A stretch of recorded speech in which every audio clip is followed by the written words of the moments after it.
মার্কিন president Donald Trump আলোচনার টেবিলকে আত্মসমর্পণের টেবিলে পরিণত করেছেন বলে মন্তব্য করেছেন ইরানের শীর্ষ আলোচক এবং পার্লামেন্টের স্পিকার বাঘের গালিবাফ। ট্রাম্পের বিরুদ্ধে অভিযোগ করে গালিবাফ বলেছেন, তিনি আলোচনার টেবিলকে আত্মসমর্পণের টেবিলে পরিণত করেছেন অথবা নতুন করে যুদ্ধ উস্কে দেওয়ার অজুহাত তৈরি করছেন।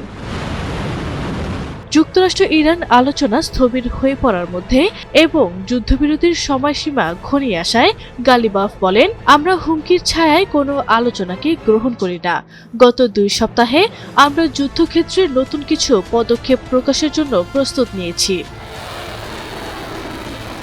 এদিকে ইরান ও যুক্তরাষ্ট্রের মধ্যে যুদ্ধবিরতি ও অবরোধ ইস্যুতে আলোচনা আজ অনুষ্ঠিত হওয়ার কথা ছিল, যার লক্ষ্য হচ্ছে যুক্তরাষ্ট্রের আরোপিত ইরানি বন্দর অবরোধের ইস্যু সমাধান করা।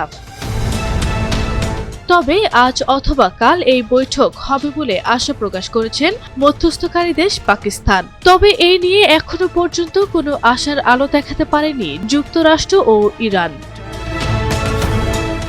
আরভি ইসলাম হিমু, এনটিভি অনলাইন।